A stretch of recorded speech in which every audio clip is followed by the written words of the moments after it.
This engine has almost no moving parts, no pistons, no valves, no camshaft, no connecting rods slamming up and down thousands of times a minute.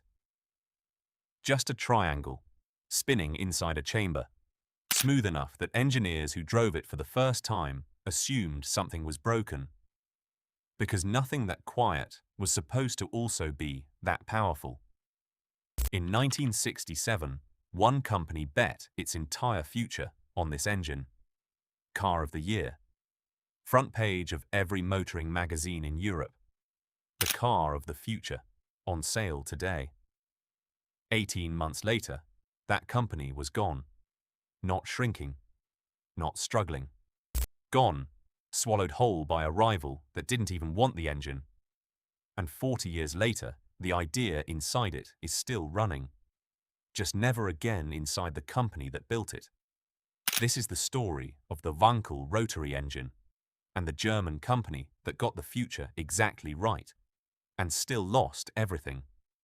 The idea came from a man named Felix Wankel, an engineer with no university degree, and a rotary engine concept he'd been sketching since the 1920s.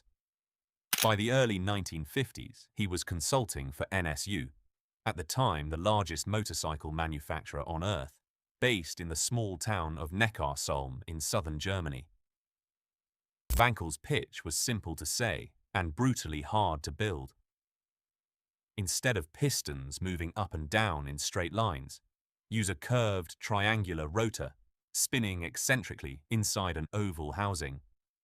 The three tips of the triangle seal against the housing wall as it turns, and each of the three pockets that forms does the work of an entire piston, cylinder, and set of valves in a normal engine. Intake, compression, combustion, exhaust, one after another, continuously, without a single part reversing direction. Fewer moving parts. A fraction of the weight and size of a conventional engine for the same power. No valve gear to wear out. It could rev far higher than anything with pistons, and it did it almost without vibration. NSU's chief engineer, Walter Freude, took Wankel's raw concept and made it actually run. The first working prototype turned over in 1957. By 1964, NSU had it in a showroom car, the Spider, the world's first production Wankel-engined vehicle. It sold in small numbers, but it did something bigger than sales. It convinced the rest of the car industry that this was real. Citroën signed a licensing deal. So did General Motors. So did Mercedes-Benz. So did Rolls-Royce. Within a few years, nearly every serious engine maker in the world had paid NSU for the right to build a Wankel of their own. For a motorcycle company from a small German town, this was the moment everything changed. NSU wasn't just building an unusual engine anymore. It was the company the entire auto industry was watching. Everything NSU had learned went into one car, the RO80, unveiled in 1967. It looked like nothing else on the road. Low, smooth, almost no visible edges. A drag coefficient so far ahead of its rivals that some of its aerodynamic numbers wouldn't be matched by ordinary family saloons for another 20 years. It had four-wheel disc brakes and fully independent suspension at a time when most executive cars still rode on drums and leaf springs. Power went through a semi-automatic clutch operated by a switch in the gear lever. No clutch pedal. Years before that kind of convenience became normal. And under the bonnet, a twin-rotor Wankel producing 115 horsepower from an engine you could lift with two people, revving to 6,500 revolutions per minute, with almost no vibration at all. The press didn't just like it. They gave it Car of the Year for 1968, beating conventional saloons from companies with 100 years more experience building normal engines. Motoring writers described driving it like piloting something from a different decade entirely. For a company that made motorcycles a generation earlier, This was the single loudest statement a manufacturer could make. We are not behind anyone. We are ahead of everyone. Orders came in faster than NSU's small factory in Neckarsulm could build the cars. This was supposed to be the moment NSU stopped being a regional manufacturer and became a name that mattered across the whole continent. Here's the detail that makes this story sting. None of what made the Row 80 remarkable was fake, and none of it was exaggerated.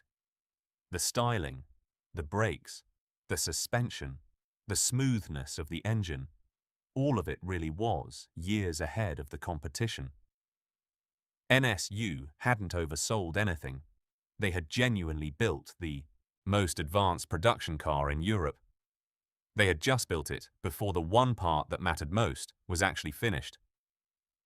The rotor tips of a Wankel engine seal against the housing the same way piston rings seal against a cylinder wall.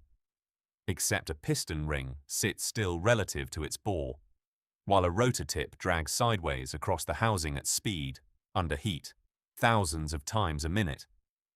NSU's engineers called these apex seals, and in the rush to get the RO 80 into showrooms, the seals that shipped in the first production engines wore out far faster than anyone at NSU had accounted for.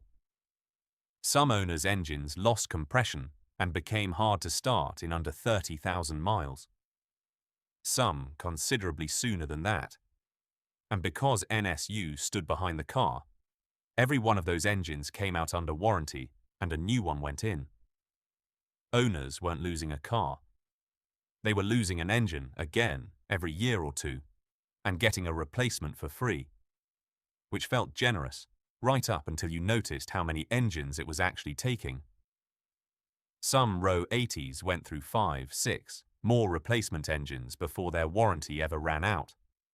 None of this showed up on a test bench in short bursts.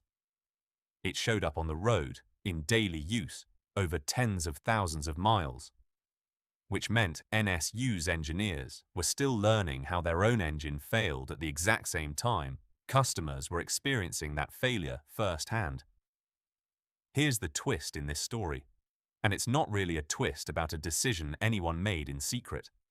It's a twist about timing. NSU's engineers weren't wrong about the Wankel. They were right. The rotary engine could be made reliable. Better seal materials, refined tolerances, more development time would fix nearly all of it. And by 1970, NSU's own engineers largely had fixed it. But by 1970, it no longer mattered. The reputation had already left the building. A car doesn't get a second first impression, and the Row 80's first impression, repeated across thousands of warranty claims, was an engine that couldn't survive daily use. NSU had done something almost unheard of in this industry. They had built the correct answer and released it before the correct answer was actually correct.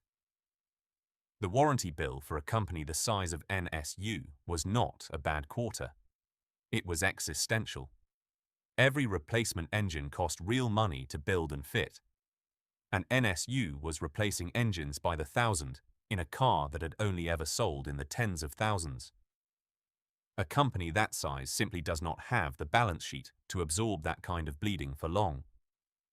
By 1969, 2 years after the RO 80 had been Car of the Year, NSU had no financial independence left to negotiate with. Volkswagen acquired the company, merged it with Auto Union, and out of that merger came a new name that still exists today: Audi. Volkswagen's own leadership was candid about what they actually wanted out of the deal. Not the RO 80 and not the rotary engine.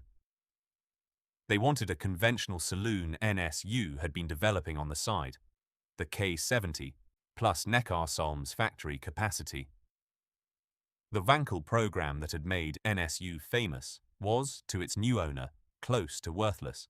The RO 80 itself limped on in production until 1977, seal problem fixed, buzzer installed to stop drivers over revving it, reviews still often glowing about how the car drove.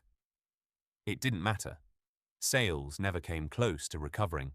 The car that was supposed to prove NSU belonged at the top of the industry became the reason NSU stopped existing as an independent company at all.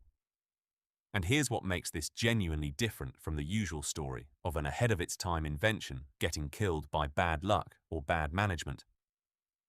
Nobody else who touched this idea made NSU's mistake twice. General Motors, Citroën, Mercedes, all of them had licensed the same Wankel technology. All of them watched what happened to NSU in real time. And one by one, through the 1970s, they quietly shelved their own rotary programs rather than risk repeating it.